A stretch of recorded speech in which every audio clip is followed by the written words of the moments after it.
Welcome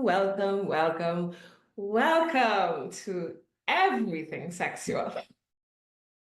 I am so glad to have you all. I'm so glad you all came in early.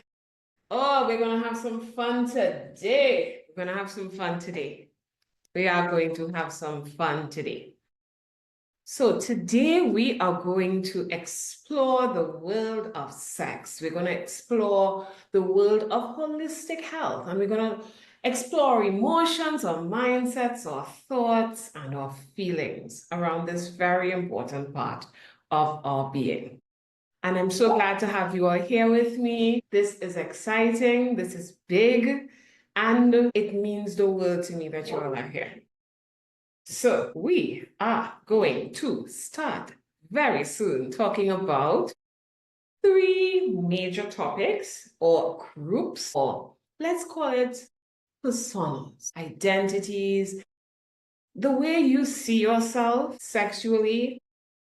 We're going to be speaking to people who are abstinent, whether they're virgins or whether they've decided to withhold from sex for religious reasons, spiritual reasons, personal reasons. They're trying to not have sex right now. And we're just going to explore what it's like for them, what they need, and what you might need if that's you I'm speaking about. Then we're going to speak to the people in relationships. Maybe married women, maybe women living with partners, maybe people who don't live together, but they're in a close relationship. And I generally see these people splitting into one of two groups. The ones who are happy, enjoying a healthy sex life, and need, if anything, they want a little push to get that a little juicier, a little more exciting.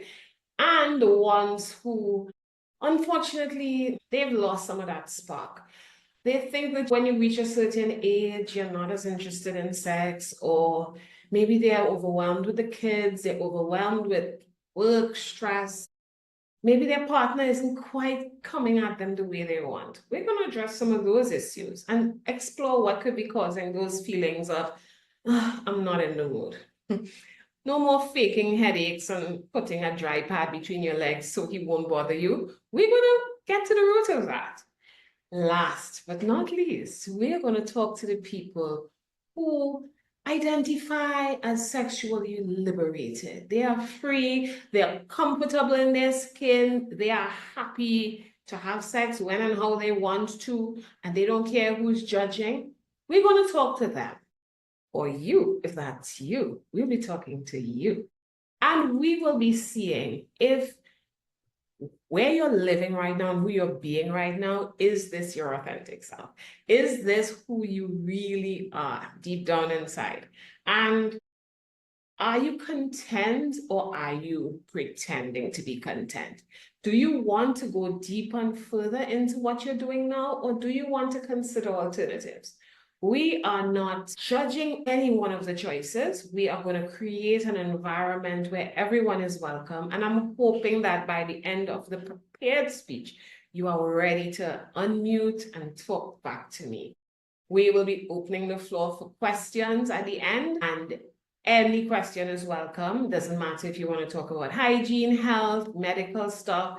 You want to talk about your experiences, you want to give a tip, an opinion. We have only one rule, and that is no judgment. We are not going to attack anyone. We're not going to criticize anyone. We're not going to say anything to make anyone here feel uncomfortable as they pursue their own life and their own choices.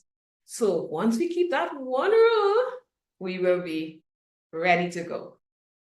Thank you so much for your faces, the support. I feel so loved. The faces do help when you are embarking on something as scary as this, because even though I've come a long way in overcoming guilt and shame, the number of deep breaths I have taken in the last couple of days getting ready for this, I think my lungs are bigger. Sometimes when you're doing something brave, it doesn't always feel brave every step of the way. Sometimes you feel like, what the hell was I thinking? So thank you so much for coming, supporting, and being here with me.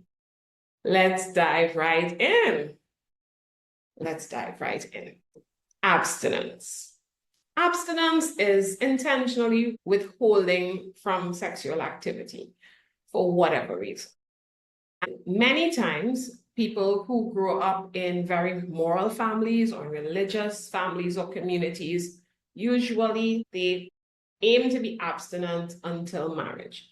We know some people decide that they're going to remain celibate for life. They want to be a priest, they want to be a nun. Whenever I refer to something Christian, I'm speaking to religion in general. So stay with me.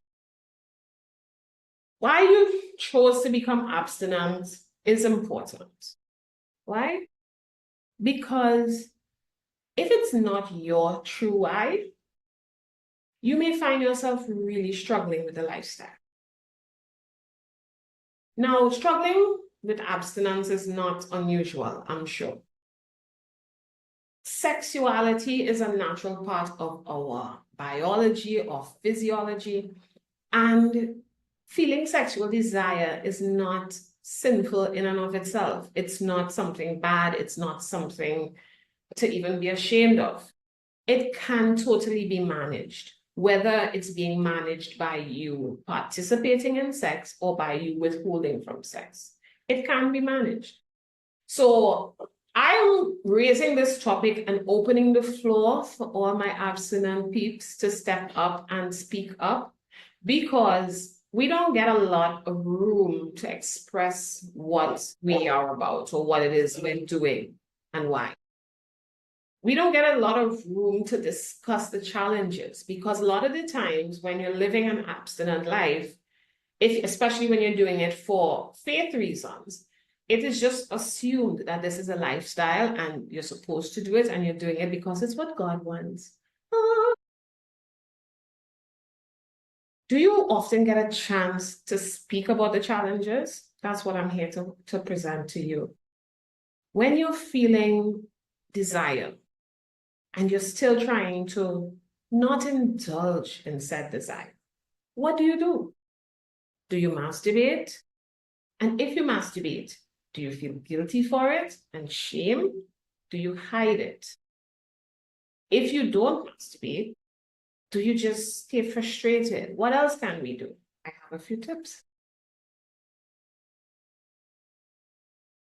As someone who's been abstinent several times in my life, I can tell you I've done it for all kinds of different reasons.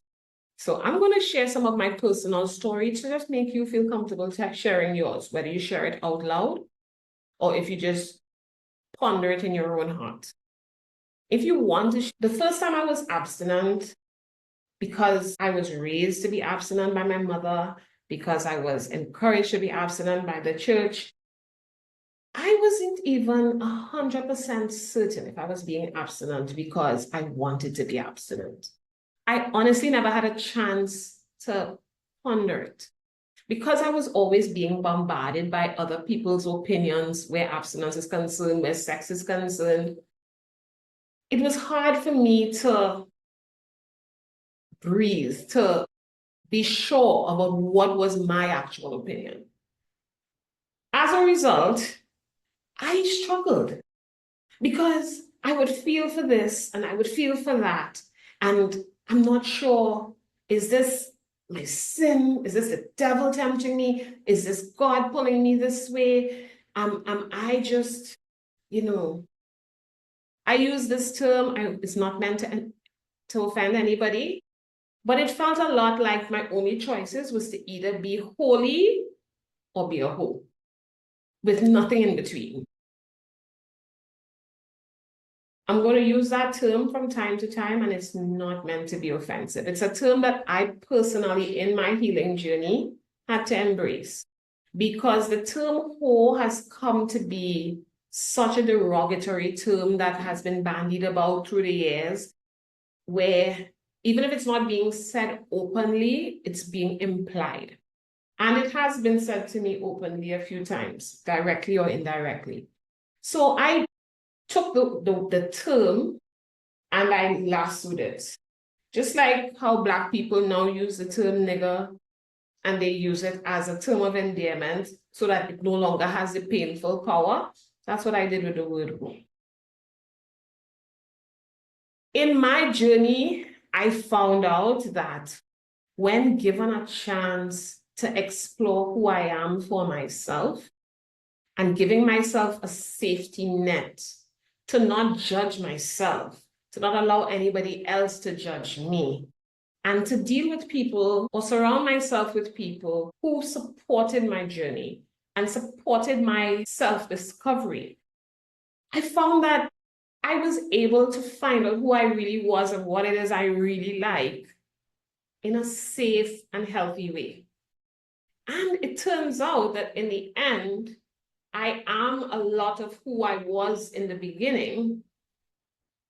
Let's say 80%, I am that person, but the other 20% that went untapped, I'm so glad I met her. I'm going to give a little tip because this is a time-limited experience. One of the things that I did when I was exploring who I was as an abstinent person is I gave that part of me her own identity. I gave her a nickname. I'm not going to tell you the nickname, but let's just say the nickname was Fluffy. So I would say Fluffy wants to do such and such. Fluffy wants such and such. And Lynn wants something else. So for Lynn, myself, Linus, I separated my brain from my heart. My heart is what I love, my passions, my dreams, my hopes. You know, if I want a particular person in a particular way because they mean a lot to me, that's heart talking. Brain is the analytical part who makes the decisions. This is where I'm going. This is what I want. You know, this is not good for me. I'm not going to do that. This is what the Bible says. Brain is the analytical me. Fluffy, however, is the naughty one. She's the one who has all the sexual desires. She's the one who's gonna dance the sexual. Healing is something that's good for me. Yeah, she's the one who's gonna be naughty at times. She's the one who's always horny. Once you give her a chance to talk, yeah, she wants it. By giving these parts of me separate identities and still owning them as being a part of me, I allowed myself to say things that I wouldn't normally say. So if I was saying, oh, I need dick, that is Fluffy. Because Lynn would never say something like that, ever. But by allowing Fluffy to have a voice, it gave me the freedom to express that part of me and not feel manipulated by that part of me. To not feel like this was all of me. So that's just a little tip. Try it. You might like it. I have one more tip for us abstinent folks. And the rest, we're going to have to get along the way because I can't spend all my time on us abstinent folks. Those of us who've had sex before, and we know what it's like, and we know what we're missing when we're feeling for it, sometimes we get a desire for sex. And before I went through this journey of self-discovery and training my intuition and tuning into my motivations and my thoughts and my emotions, I would just say, I'm feeling horny. Full stop. That's just one big lump of emotion. That's just one big decision all by itself. What does feeling horny means? It means I want sex. I found that over time, sex is not always sex. Wanting sex is not always wanting penetration of my vagina with a penis. I'm going to get graphic because as I warm up and as I release the guilt and shame that is amazingly heavier than normal today, I'm going to say what I have to say. Sometimes when we feel like we want sex, we feel like, oh, I want a penis in my vagina. I want a tongue licking me. I want someone touching me all over. But as I separated the feelings, I realized sometimes I feel for that, but other times I just feel for comfort. I just feel for a cuddle. And believe it or not, I started asking my friends for a hug. I asked my son for a hug, my daughter for a hug, my family for a hug.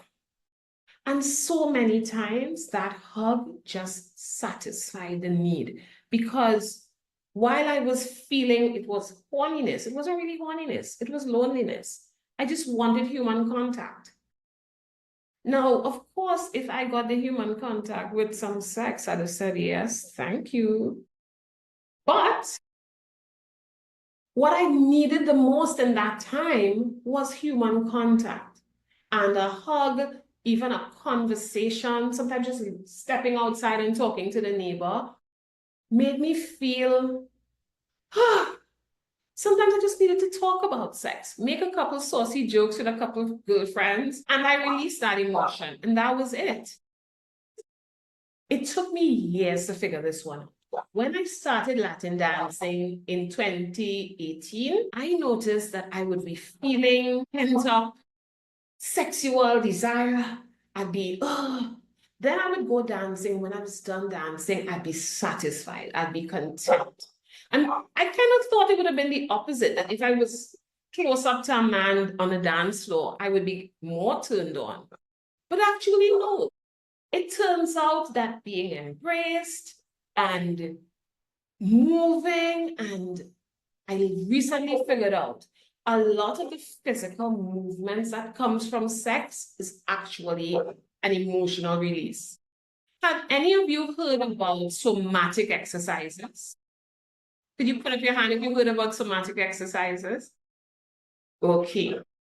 Somatic exercises are really popular right now, where they're telling you to do these movements to release your emotions, particularly trauma and pent-up emotions. And there are a couple apps online that are asking you to buy them.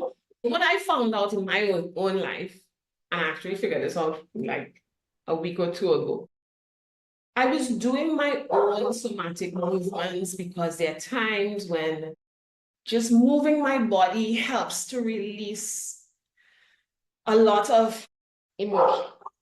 It releases tension, and I just very aware in my body, aware of what I'm feeling, I release. And I found myself getting into a lot of sexual positions on this one time. And of course, I found it a little odd. But I went with it and I did whatever my body felt like doing. When I was done, I had had such an emotional release that I was like, oh my God, I think I just solved abstinence for everybody. I even told that to a couple of my friends. I realized that some of the emotional release that comes from having sex isn't just about the connection. It's not just about him and her and the bond between them. No, it's some of that, but it's also the physical movements of your body. When you think about it, you open up your pelvis, you stretch, you push back. And I've noticed from doing these somatic exercises that a lot of the poses actually, without anybody else, did a lot of the release. So I'm saying, oh my God, I could have had so much less sex in my life if I'd figured this out sooner. Of course, sex is more than just emotional release. But when you're trying to be abstinent, it's good to know a few tricks. So I'm just going to make a quick stop on the topic of masturbation. Controversial topic. One of the topics I think I may have been most nervous about. My mouth is suddenly dry. Give me a moment.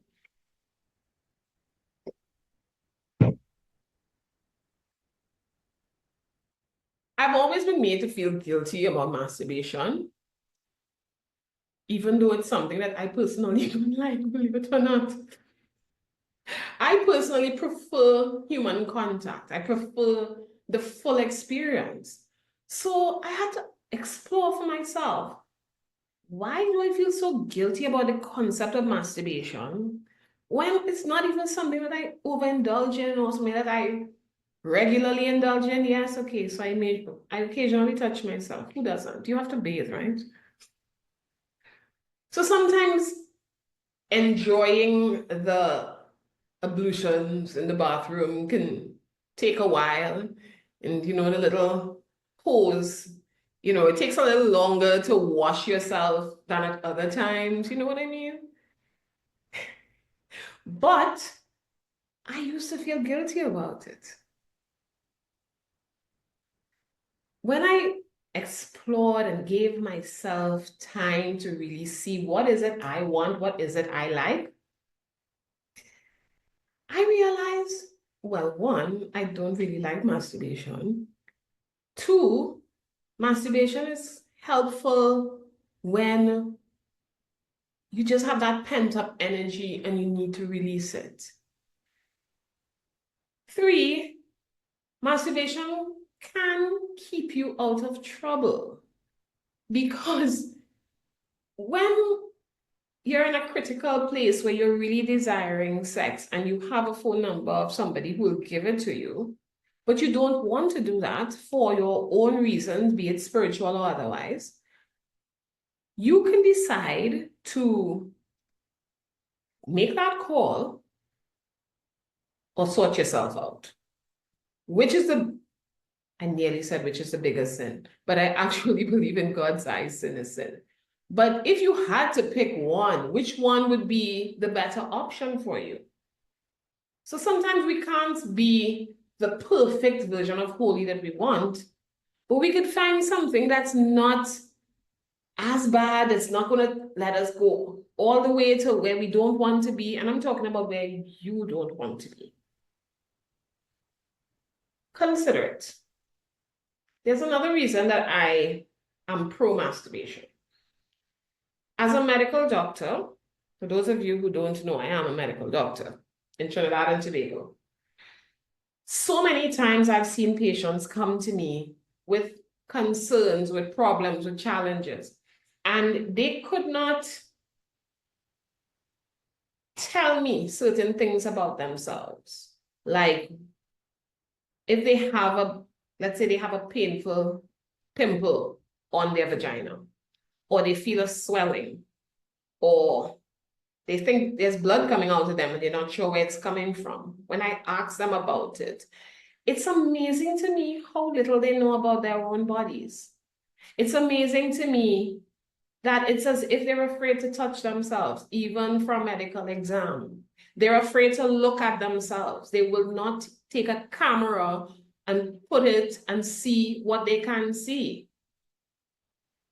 Listen, I have had to tell women, even married women, that you need to know your body. You are not going to be magically bestowed with revelations and wisdom about yourself on your wedding night.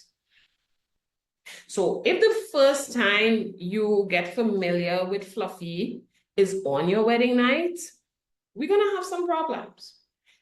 Sometimes young couples, which has me tipping over into the relationship segment, so I'll just flow with it. Young married women are confused about what they're experiencing.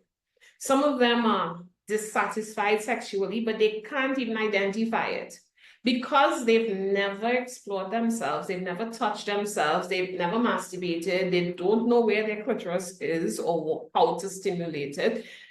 They don't know what's missing in sex. So even if they communicate with their partner that they're not satisfied, they can't direct him. What do you need to do to fix this? You can't. And I never thought of this as doing my partner a disservice until like within the last 5 or 6 years. Because imagine, men always say that women don't say what we want.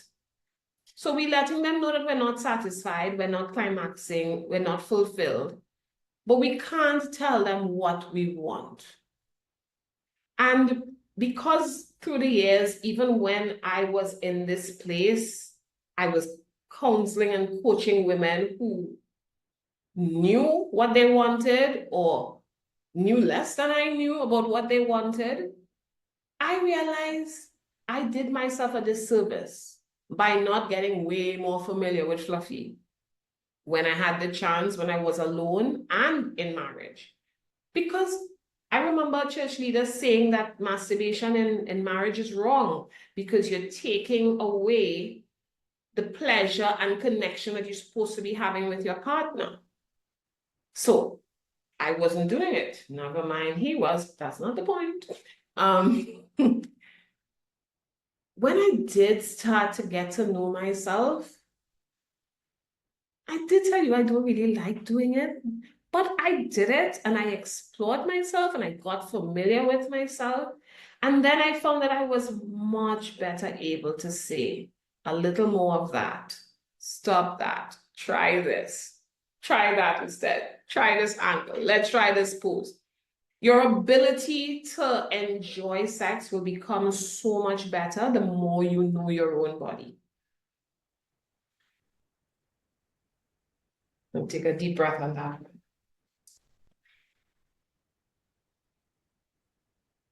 This was a hard journey. It was a hard journey. Even doing this workshop is a big part of my own healing because it's me saying, acknowledging my hardships, acknowledging the challenges, and saying, you know what? God never meant for us to suffer like this. And no, this is not a religious talk. But some of the things that I've been through, I didn't have to go through. If I was given the right advice, if I was given a safe space to talk to people who would be comfortable telling me their truth, I could have avoided a lot of suffering. And that's the reason why I'm doing this workshop. So ladies, you married women, you all in a relationship. Those of you who have a wonderful time in the bedroom and you want to have an even better time in the bedroom, I'm going to talk to you because I need to get a little more excited. It's starting to get a little heavy. So let's do some sexual healing. Woo, come on, let's do some movements. Work with me. Some somatic movements. Anybody, just do something. Don't leave me hanging. When you want to get enjoying it, you need to be involved in it. It's not a spectatorship. You're not going to watch a play. You're not going to watch a performance. You are the performance. Women, we don't realize how much we bring the vibes in the bedroom. We bring the vibes. Because I've spoken to a lot of men along the way, because as a general practitioner, I speak to men and women. And I've discussed sexual health with men and women. And something that I have discovered along the way is that men generally are satisfied by the sensation that's happening on their penis. Whether their penis is in a vagina, it's in a mouth, it's in their hand, it's in a toy, it's in a pillow, it's in whatever they have to do, they enjoy the sensation directly on their penis for the most part. Yes, they like having a woman, they like how the woman looks, their body, your butt, your boobs, whatever part of your body turns them on, they like that. But the real stimulation for them comes right there on the penis. Women, we are not really wired that way. Am I right? I'm looking at the faces that I can see. Generally speaking, women need more than a single spot sensation. And if we don't understand that about ourselves, we will lie there and wait for pleasure to come find us. Because the man doesn't need the whole show, he may not put on the whole show. So when you put on your lingerie and your perfume and your cream and your little makeup and you fix your hair to go to bed, he's like, why you did all of that? It's coming off anyway. But you do that for you. The caressing of your body as you're bathing. Just for me, if I don't shower first, if I don't feel that the food, we had to wash the chicken before we cook it, Trini women, am I right? If we don't feel like that chicken's clean, we can't eat it, right? So if we want to serve this meal to somebody, we want to make sure that the chicken's not fresh, right? We want to make sure that the fish ain't fishy, right? Watch that chicken. So that hygiene process for me, the shaving or trimming, the making sure that I feel beautiful, is very important, enhancing my sexuality, my presentation. It's important to me. So do not skip steps because the man says it's not necessary. If it's necessary for you, it's necessary.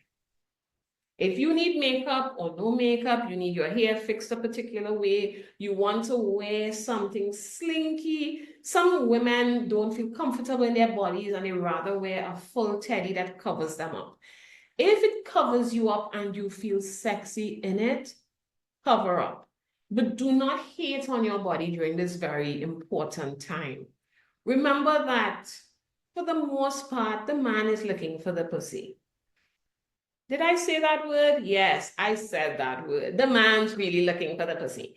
So all the other things that you are self-conscious about, whatever fat roll here and what apron belly there, he's just going to lift up the apron and get what he's looking for the most part.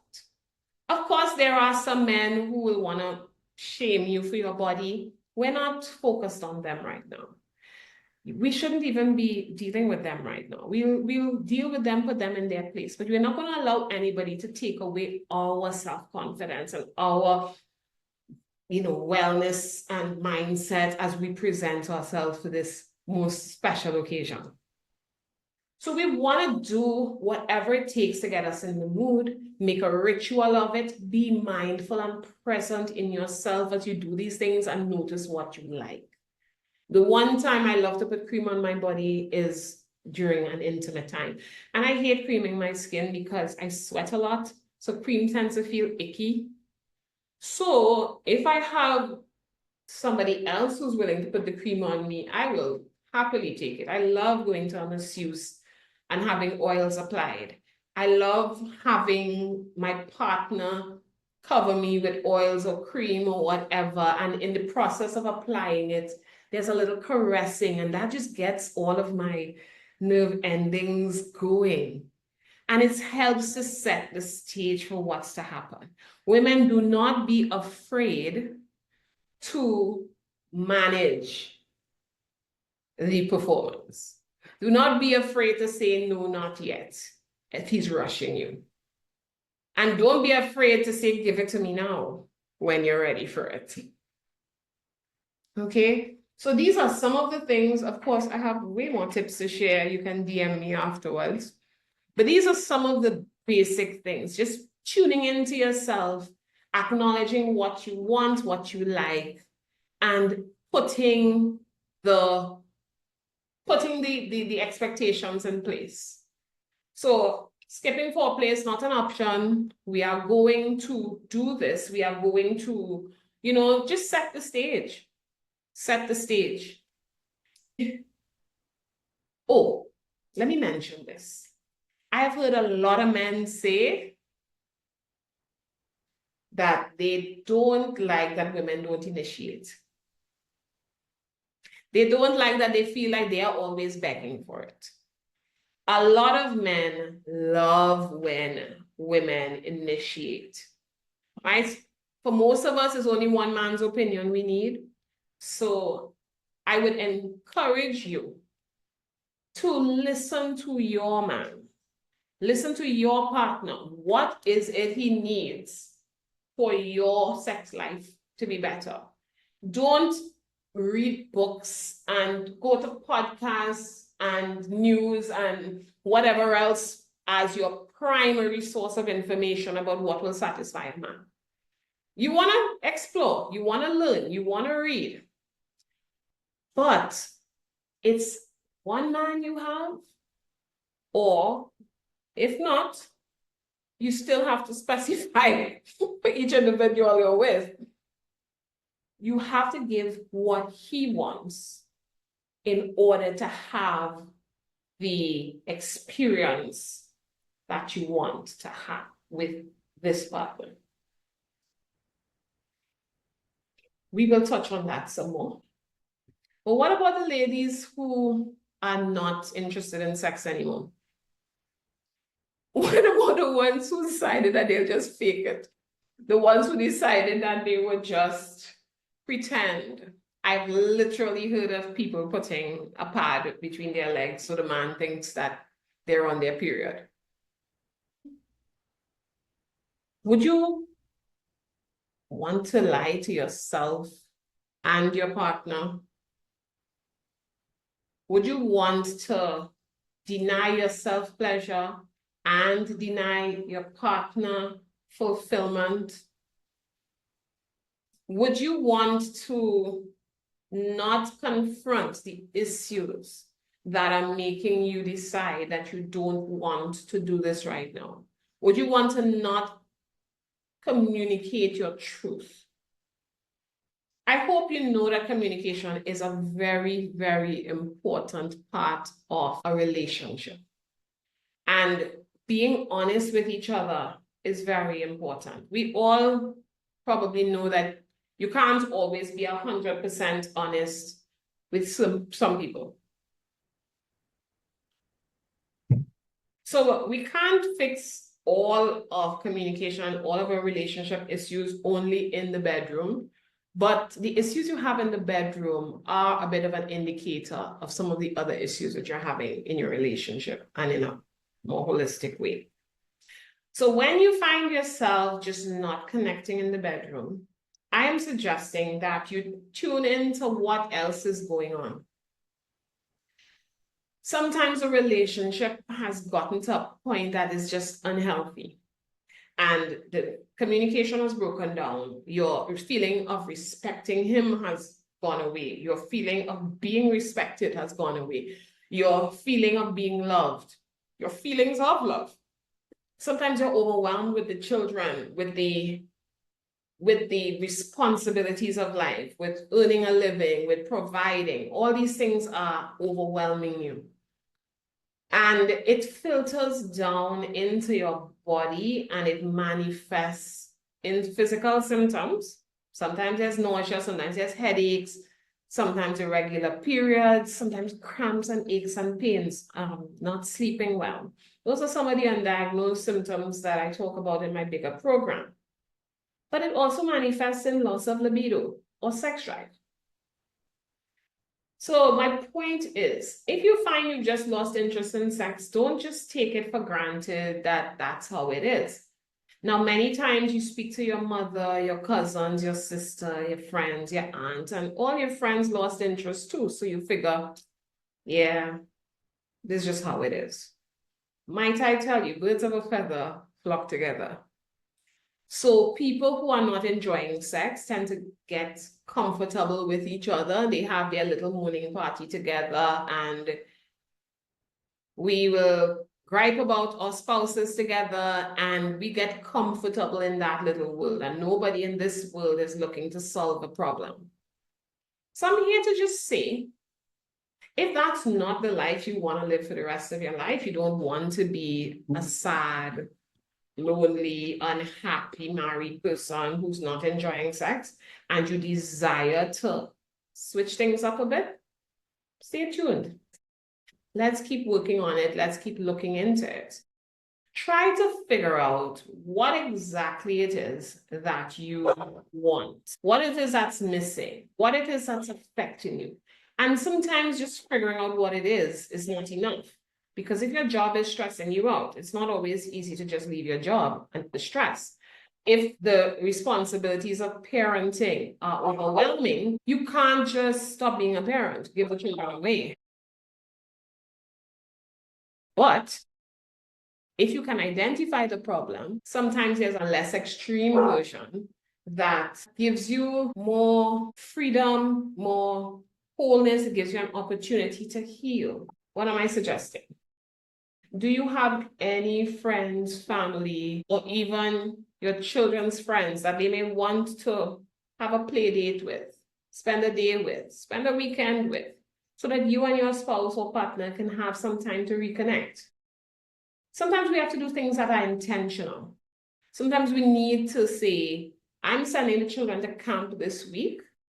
If one child has to go to camp, let's find something to do with all the other kids.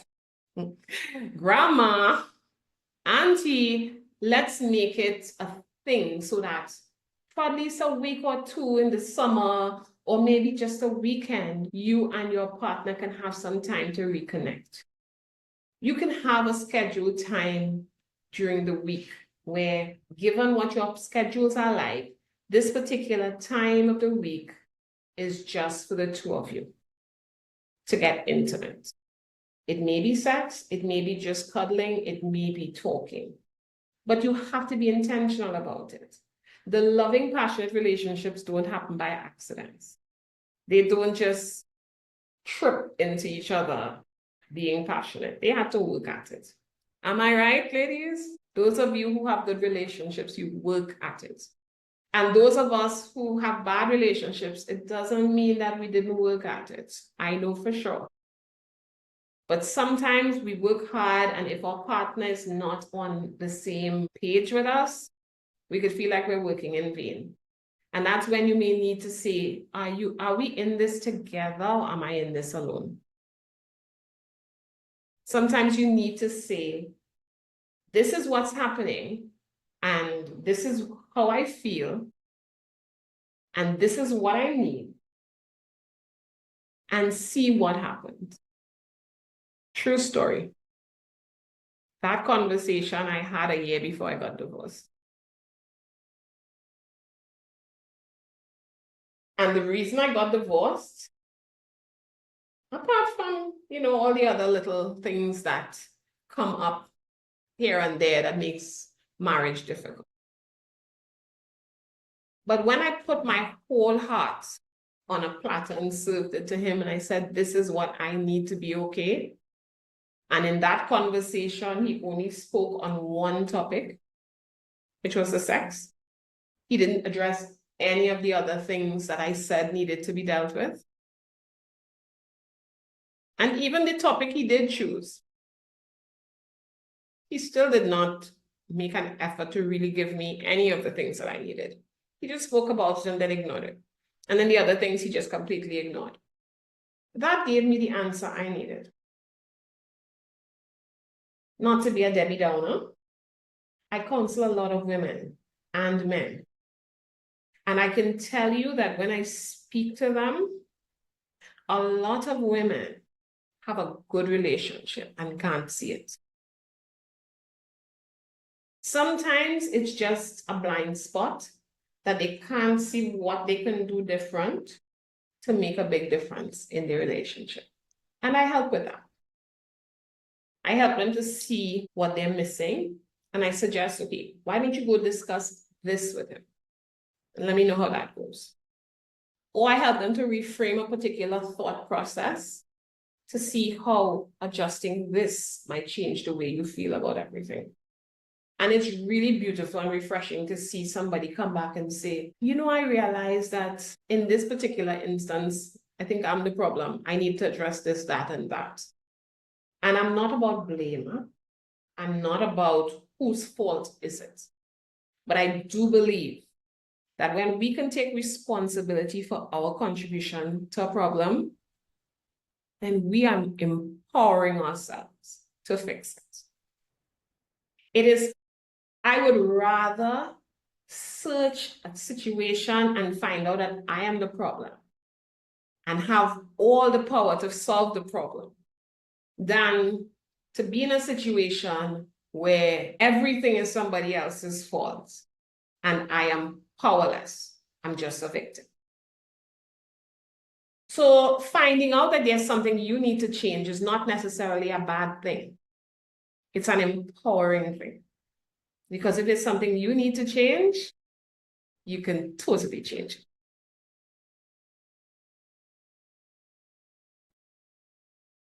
I want to talk about the people who embrace sex fully. Because I love these people. I love these people. These people are comfortable in their skin.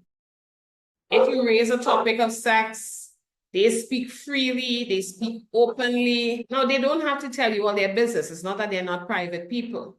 But you can tell from talking to them that they are not under that cloud of guilt and shame. You might hear their stories and go, okay.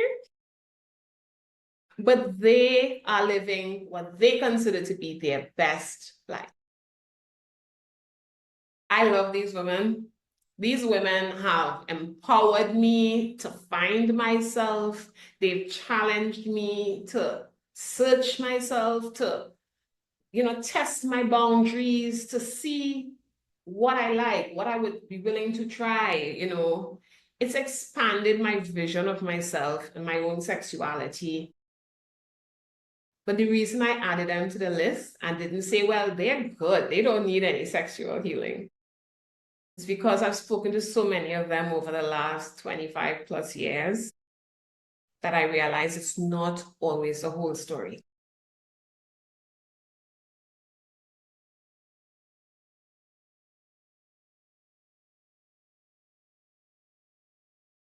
Do you all join me in taking a big breath? Take a big breath in and let it out. And at any time, anything I says feels heavy, I want you to do that.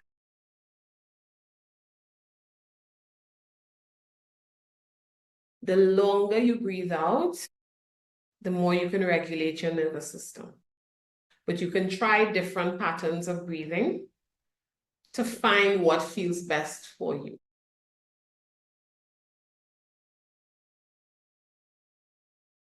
I want to teach you one other breath because what I'm about to get into may need a few breaths. So this is it's a double breath in and then a breath out. You're going to breathe in all the way and then you're going to take another sip of air to see if there's any more you can hold in. I'll demonstrate.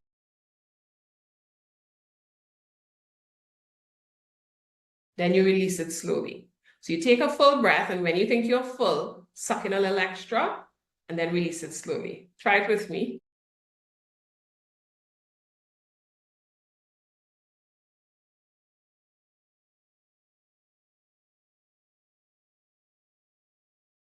Thanks for joining me.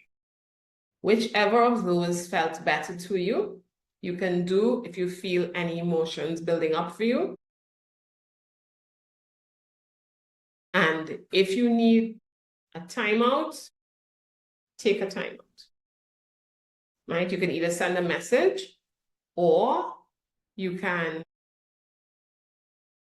privately just mute your audio, take a deep breath, take a walk, take a couple of breaths, come back when you're ready.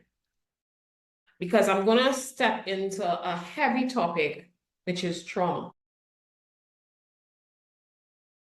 I had to take a few breaths because trauma therapy for me was not an easy journey by any means.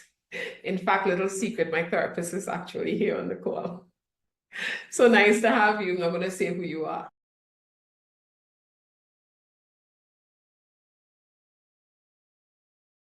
Trauma needs to be handled carefully.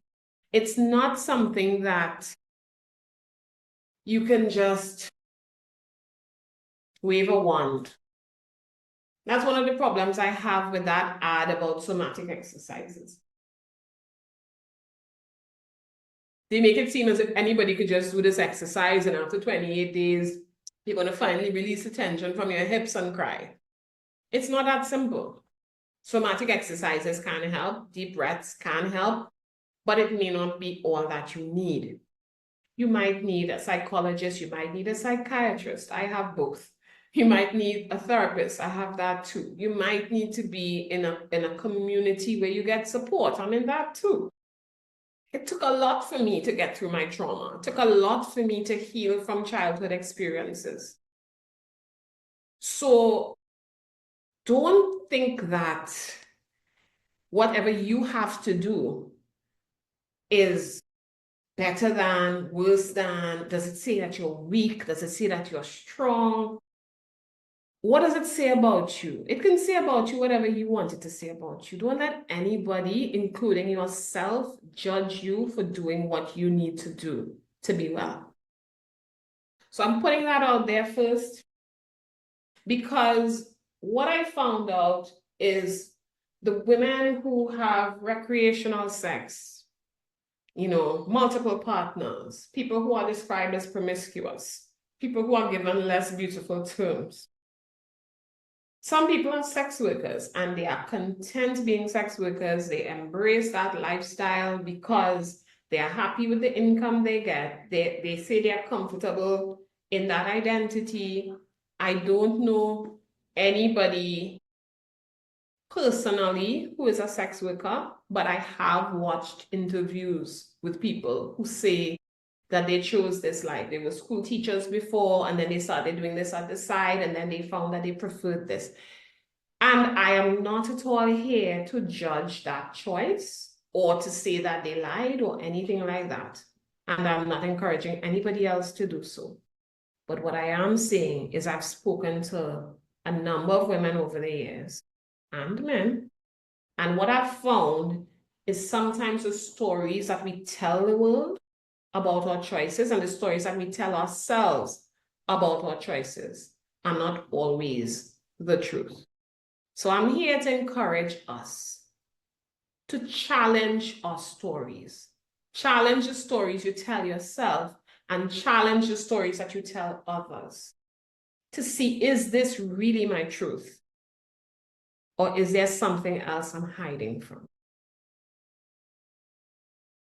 So I know for a fact that there are some people who are promiscuous because of trauma, rape, incest, violent relationships, abusive relationships. They've given up and they've just indulged in certain lifestyles, or they're indulging in just sort of trying to take back their power by choosing the sex, by having the choice to have the sex. It makes them feel that they are no longer the victim. That makes a certain level of sense. And when I come to this realization with an individual that this is what's really happening for them, and again, not everybody who has an abundantly sexual lifestyle is traumatized. Because I know that this is sometimes what happens in the world of sex, that if you are into BDSM, it's because you had trauma. And if you like to be submissive and you want a dominant, your trauma. If you like to spank while you are having sex, you're abusive. And I want to remove the labels and allow us to just really look inside ourselves and see what is truly there. And you may need support and help to do that. You may need to talk it through with a therapist. You may need to talk to a psychiatrist. You may even need medication. Yes, I also take medication. I am not a drug pusher, although I'm a medical doctor. Sometimes medication is required and sometimes holistic natural methods are required. But I help people to find what works right for them. And it's not the same for everybody. I have seen people with mental health issues managed completely on breath work and holistic methods and herbs and whatnot. And I've seen other people take drugs and a couple lifestyle changes, and I've seen both of them do well, and I've seen both groups do poorly as well. So it's not about the choice as much as is the right choice for you. Okay? So I'm not going to dive deep into trauma for the simple reason that we don't have the support here to close back something that I open. But I really, really want you to just pause for a moment. Take a deep breath and ask yourself if anything happened to you that you are running away from, that you are trying not to face, that you are trying to deny, that you're trying to escape. Has anything happened to you? And are you ready to address that? No. Are you able to address it alone? Or do you need help? If you need help, do you know where you can get the help? Or do you need help finding the help?